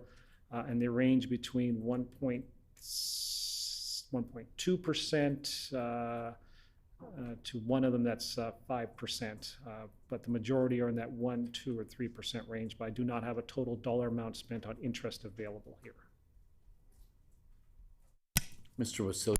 So how are cash distributions determined by the province? Mr. Atwell. MBL allocates 100% of income to the province. Mr. Wasilliu. Now, I take it the province issues a budget with a projection, and then MBLL does what it does. And what happens if it's under projection, over projection? What's the effect? Mr. Atwell. Anything that, so there, yes, there is an annual budget that's put together. Our annual budget net income for the 22-23 year is $635 million. And we will do everything we can in our mandate and what we're able to do to achieve that particular number. In years that number isn't able to be reached, just like any business out there and any initiative, you would need to manage the business, try to offset expenses where you can, try to optimize net income, try to keep the business running. If the numbers go over, you tend to have a little bit more flexibility in some other discretionary categories that might be out there. But again, the answer is 100% of net income, whether it's above or below the budget number, 100% is allocated to the province. Mr. Wasilou. If Mr. Atwell can advise how much money is being spent on security at MBLL liquor stores, sorry. Mr. Atwell. I assume the question is related to our controlled entrances. So MBL has made changes in the current year. Currently, all entrances are manned by MBL employees, reducing our total cost. It initially was contracted out while we got the system up and running, and we needed to move quickly. At the peak, total costs for external security services were approximately $3 to $4 million. Now they're managed within our overall Liquor Mart employees and their total allocations there. So there's no external costs anymore for security at Liquor Marts. Mr. Wasilou. Is there any way to calculate what it costs internally? Mr. Atwell. The employees take turns at different stations, so it's not a single employee working the location the entire time. For some stores, it's potentially an additional employee. Other stores, it's not. So there's not a specific way to calculate the exact total cost. The short answer, I guess, or the simplest way to look at it is, as we've looked at our entire liquor business and the total cost for employees and their salaries and benefits, et cetera, we put a budget together. That budget is approved by our board, and we are currently running and have run at or better than budget in all those categories, including moving those costs into, including having MBL employees manage those entrances. Mr. Wasilou. Just wondering if Mr. Atwell can confirm that MBLLs, we need a better acronym, own research shows that allowing private liquor vendors to sell more items is not high on the priority list of Manitoba customers.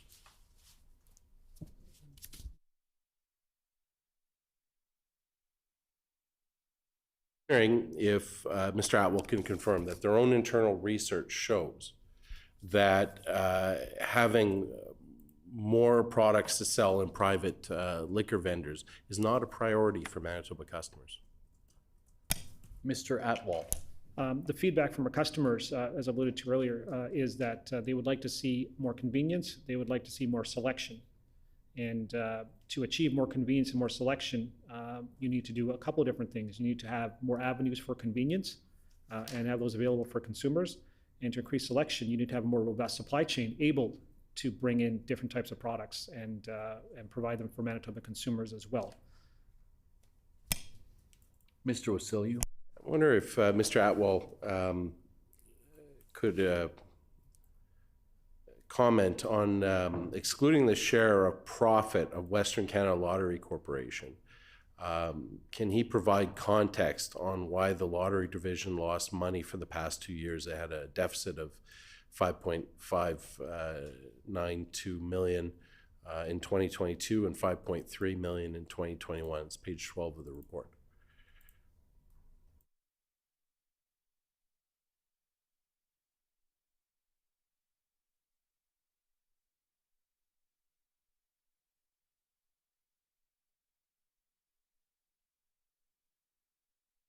Mr. Atwell. Good question. The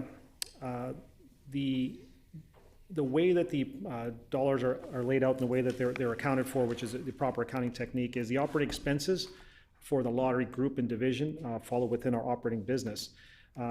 We are a shareholder within Western Canada Lottery Corporation. That $64 million is supported by the $5.9 million in operating costs. A significant portion of that helps us generate that $64.5 million. So you must take into account the share of profit of Western Canada Lottery Corporation as our business activities support the activities needed to generate the profit from what we call Big Lotto or the Western Canada Lottery Corporation allocation. Western Canada Lottery Corporation is owned by 3 provinces, Manitoba, Saskatchewan, and Alberta, and the WCLC is the entity, the operating entity that coordinates lottery activities for all 3 of the provinces, which include the scratch tickets, the instant wins, there's the daily grand, and they coordinate for the Interprovincial Lottery Corporation for 3 provinces, Lotto Max, Lotto 649, and all the associated Big Lotto games there as well. In order to actually look at lottery, you do need to look at all the costs for that and all the income that comes out of it as well. That would be the proper way to look at it. Mr. Wasiliu? Now, in reviewing your report, there's obviously a lot of emphasis on expanding online gaming and growing that. What's the current market share that MBLL has for online gaming in Manitoba? Mr. Atwal? Based on the latest assessments that we're receiving, MBL's current market share, somewhere between 45 and 55%, could be as high as 60, could be as low as 42, 43, but within that range. It's very difficult to know what the total market is because those are illegal operators and it's not very easy to always get total dollars that are allocated in those areas. Mr. Wasiliu? And again, I guess similar to the black market for cannabis, is there any studies or any information that we have as to why people are going to this unregulated market? Mr. Atwal? For the question. Absolutely. So if you take a look at, let's start with the overall illegal market. The illegal market for internet gaming has been around for well over a decade. It's been around long before iGaming was legalized in Canada. It was long before any sports betting was legalized in Canada. It's been out there for 15 or 20 years in many cases. So what these companies have been able to do over a period of time is build a brand, build a reputation, invest in their products, create sellable products that are out there. They're able to do that and continue to grow their products. Many of these companies are international companies, so their market isn't just Manitoba or just Canada. They're able to, again, thinking back 10, 12 years, able to market around the globe, generate profitability from around the globe and reinvest in their products and build their brand, build their marketing. So prior to even legalization of gaming or iGaming in Canada, many of these organizations had strong media presence, strong social media presence, strong internet sports presence overall. So they built a strong brand to start with, and at the end of the day, they built good products that consumers were wanting. Many consumers move towards familiarity. So once they're working with something, it takes more effort to change somebody than it's to bring them onto a particular platform. So to move somebody from an illegal site such as DraftKings, which is illegal in Manitoba, to the legal site, which is playnow.com, even though your product might be just as good, which it is, and your odds of winning are just as good, which it is, and you've got all the same services available, which we do, it will take more effort to move somebody from that particular site to this site, unless they truly feel that they need to move for reasons that it's illegal, or that they would like the money to stay in Manitoba. When you talk to consumers that are on the illegal sites, many of them don't even realize it's an illegal site because they see the advertising. And the advertising rules are very complicated right now because there's one model for Ontario and a different model for the rest of Canada, yet all of our media, much of our media comes from Toronto and Ontario. I apologize, Ontario as a legal market, not Toronto, Ontario. Much of our media comes from the Ontario market. Many of our highest elite sports teams in Canada are in the Ontario market as well, and that's where the international marketing of these organizations is built upon. So people continue to see advertisements and continue to see media and marketing for illegal sites. Our objective is multifaceted. One is we are working with a number of provinces as part of a coalition of provinces to reduce or eliminate, I don't know if eliminate you can never do, but certainly reduce the amount of illegal gaming iGaming that's going on within Canada, particularly in all the jurisdictions that we're partnered with. We're also on a mission here to educate Manitoba consumers on a couple of different messages. One, we want Manitoba consumers to know there is one legal iGaming site out there, and that's playnow.com, operated by MBLL. Other sites are illegal, and when you're dealing with illegal sites, you don't have the same faith in Will you get your bet back? You don't have the timing to get your winnings. There's a lot of criteria. You don't know what happens with the profits and where they go and what they're being used for. Secondly, 100% of the profits from playnow.com stay in Manitoba. Every other site that's out there, 100% of the profits leave Manitoba. And they go, most cases, outside of Canada. Many of these sites are operated in Europe, some in the US, many are operated in Europe or some other islands that are out there. We've looked at a couple in Gibraltar, in the UK. Some are operated, as funny as it is, literally out of a small warehouse or basement, but they're able to market that around the world. Our coalition is also working with the federal government as well, trying to identify, working with justice and anti-competition bureaus and things like that, try to provide awareness so that we can make consumers aware, and we can make justice aware at the federal level, because it's federally mandated here, that these activities are going on, and what can the federal government do to work with us. So we're coordinating that particular activity as well. But our goal is to demonstrate to Manitobans, if you want to invest in Manitoba, if you want to be legal, then this is the site, playnow.com is the site that you go to. The site itself, the product itself, it's as good as the best sites that are out there. It's made by some of the same manufacturers at the end of the day that do the core programming, the core games, by some of those illegal sites that are out there as well. But it's some of the best product out there as well, so we want consumers to be aware of it. We've grown our market share. We were running approximately $10 million in profit in 2018-19. We're going to generate over $60 million in profit this past fiscal year. So we are continuing to gain market share. We are continuing to grow that particular market. Our focus is going to, again, as I mentioned, consumer awareness and consumer acquisition and consumer retention as well. Mr. Vasiliou? Is there any tracking of sort of online gambling addiction and how it's impacting Manitobans, and what, if anything, is being done about it? Mr. Atwal? The other benefit of the legal sites is there's mandated requirements to have safe gambling tools and protocols available for consumers. Just like we do in our casinos, these tools are available for our customers. Our customers are able to use the tools and manage their gaming the way that they would like to manage their gaming overall. Mr. Vasiliou? I'm wondering if Mr. Atwell can tell us how many VLTs there are in Manitoba, and if you could break down the amount from rural, city, and First Nations communities.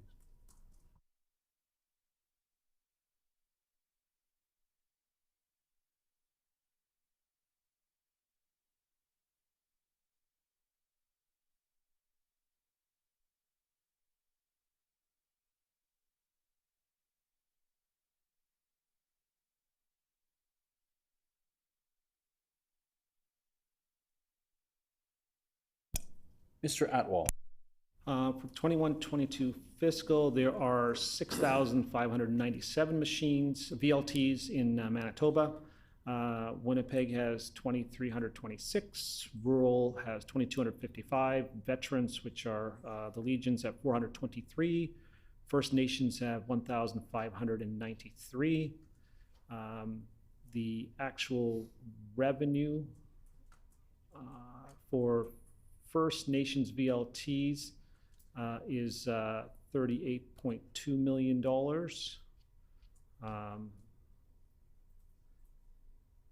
The actual revenue, I guess net win, from the commercial VLTs is $181 million.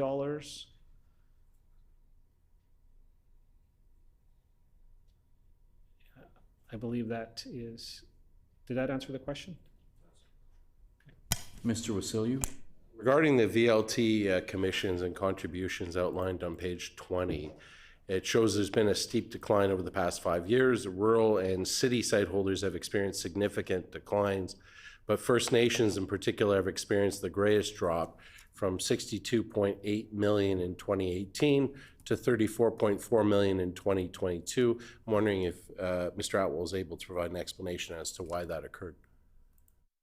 Mr. Atwal? Thank you, Mr. Chair.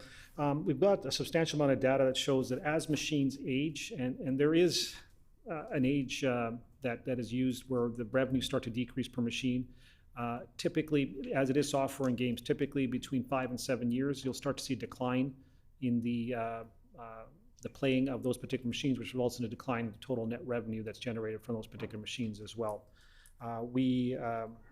MBL had not invested in new machines for a period of time that was longer than the 7 years, and 2 years ago came forward with a budget to increase our capital and essentially go on a 7-year refresh of all the entire network, which includes commercial and First Nations and Legions as well, and are working through that right now.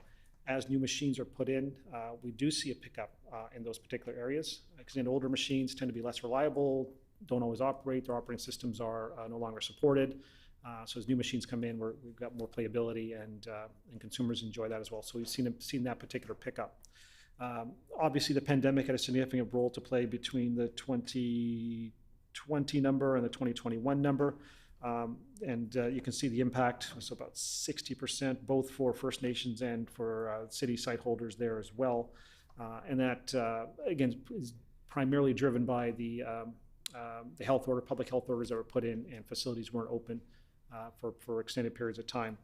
As the public health orders started to rescind, we started to see pickup in those particular areas as locations were being opened more. I believe the example is in 2020 year, approximately 288 days facilities were closed. In the 2021-22 year was 100 days better, so about 180 days that they were closed. And so we had more facilities open for longer periods of time. So we saw the income pickup in those particular areas. There's also been a small shift in some of those numbers. We saw our iGaming numbers pick up for a period of time, and then we saw them drop a little bit as people went back to the VLTs and casinos, but we still saw net gain overall in those particular iGaming numbers. As we take a look at the challenges that all sites are facing, whether it's First Nations or commercial sites, again, the ability to stay open and closed, the consumer desire to go out and be in a location and socialize. There's been some changes in that particular behavior for some people over periods of time. There's also been a difficulty for whether it's commercial sites or other sites to have enough staff to be open for the total number of hours. So we've talked to a number of operators where they would normally stay open until 2 or 2:30 or 2:45. They're closing at 10 or 11 because they don't have staff for those particular hours there as well. So there's a number of different elements that impact the total numbers. On the First Nation side too, there are some First Nations that chose, even when public health orders were rescinded and you could open, some chose not to do so right away. Some may not have been able to do so right away due to staffing issues and concerns. So there have been a number of different variables that would have impacted that number, but overall the ratios are not too far off. Mr. Wasilou. Page 24 of the report appears that there are plans to replace 960 VLTs by the end of 22-23. I suspect that's probably the benchmark for the next number of years. How much does it cost to replace 960 VLTs?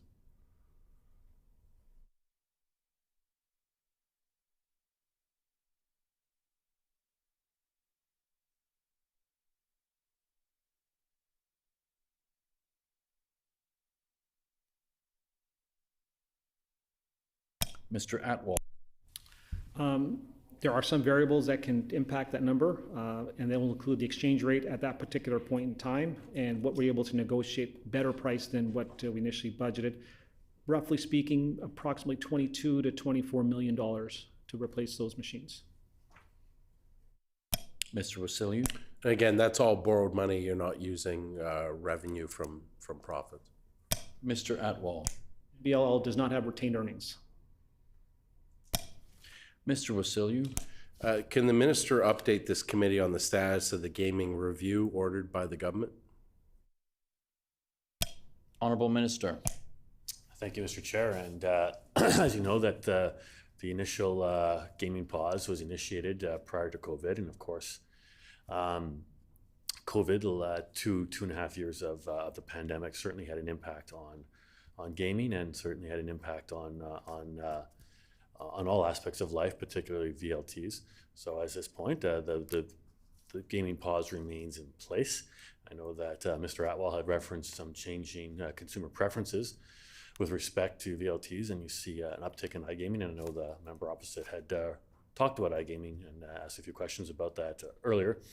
and say that certainly is a future trend. I don't think anyone would argue that. And so at this point, the pause remains. We know that VLT gambling does have social and societal impacts, and those have to be taken into consideration as well. But at this point, the gaming pause does remain. Mr. Wasilyu?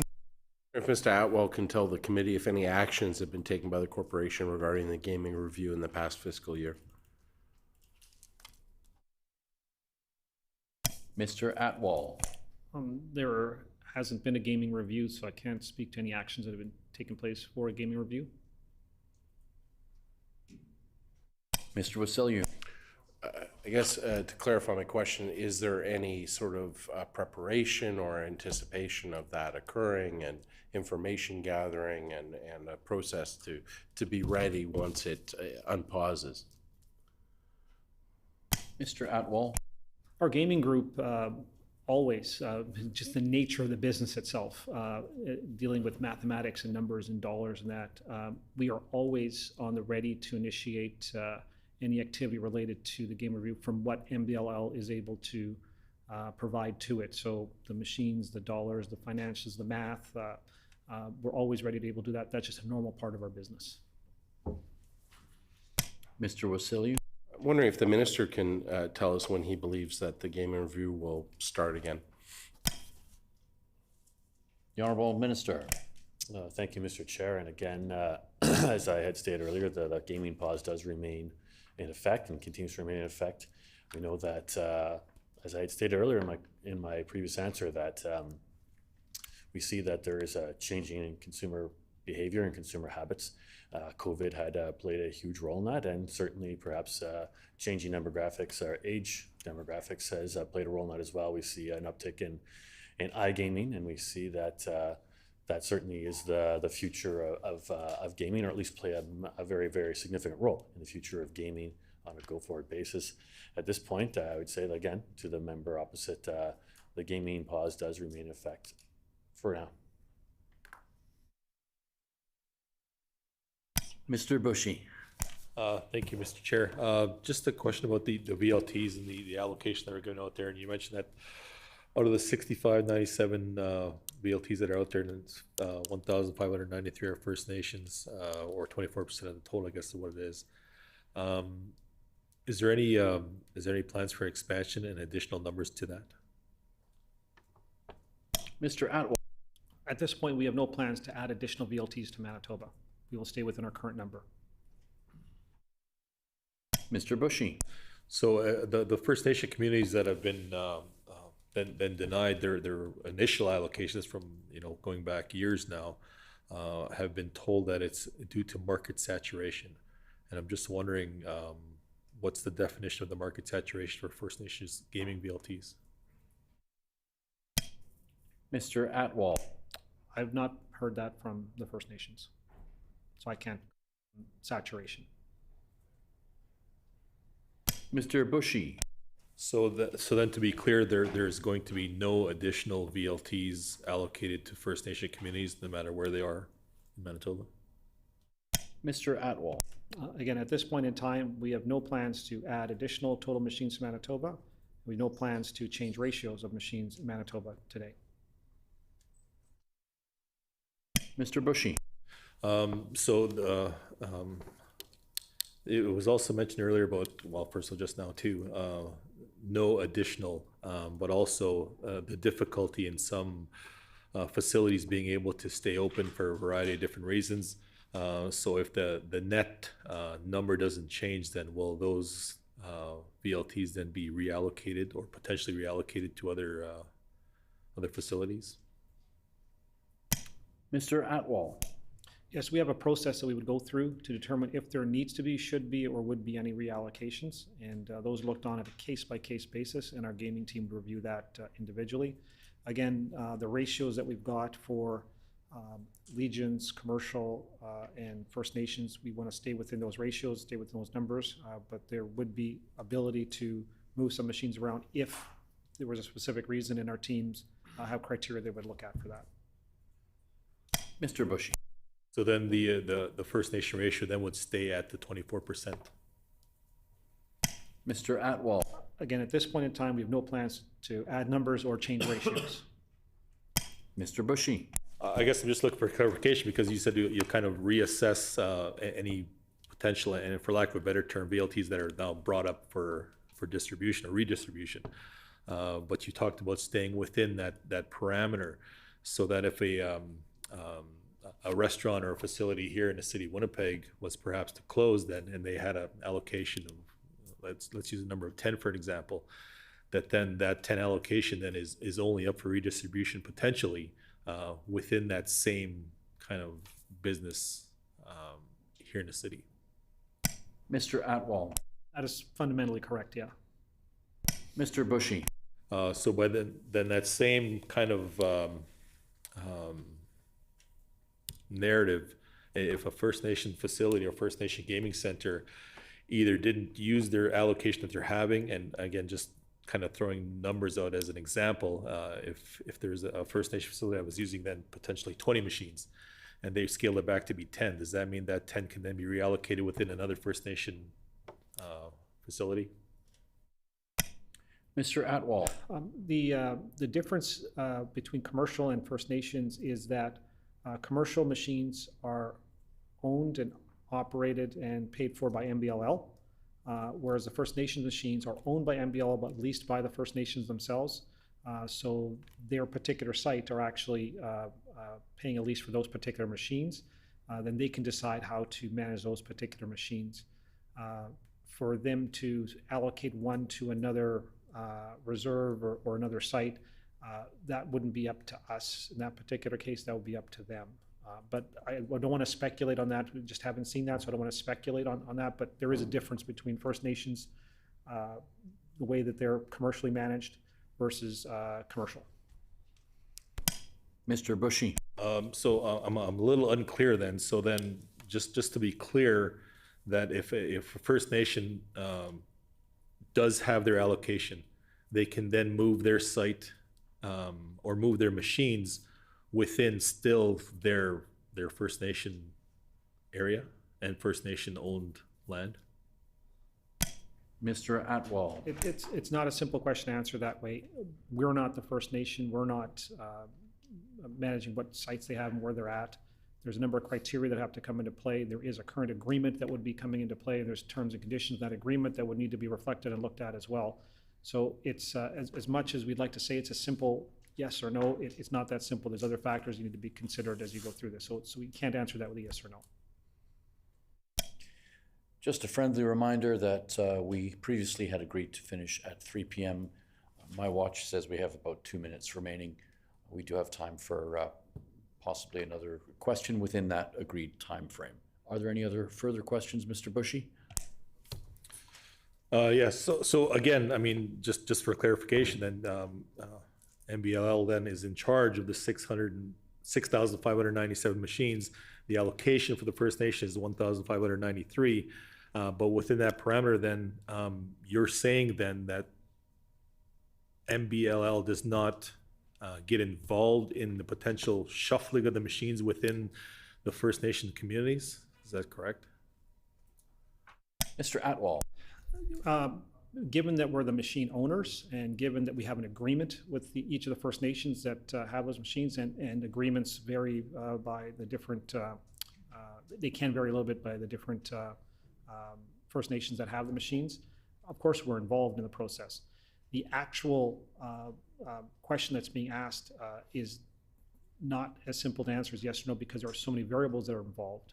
And if all the variables lead to a certain way, then the potential could be there.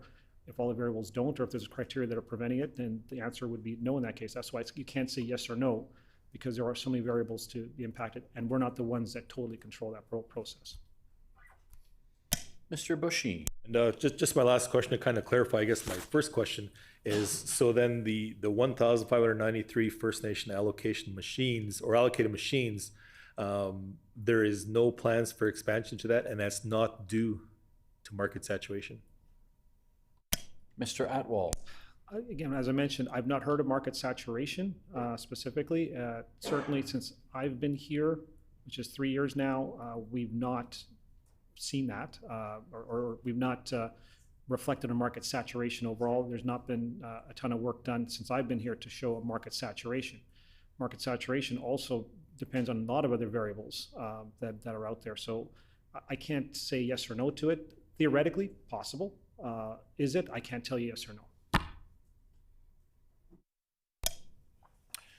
Are there any further questions? Seeing none, I will now put the question on the report. Shall the annual report of the Manitoba Liquor and Lotteries Corporation for the fiscal year ending March 31st, 2022 pass? Pass. The report is accordingly passed. The hour being 3 p.m. as previously agreed, committee rise. Thanks, everybody.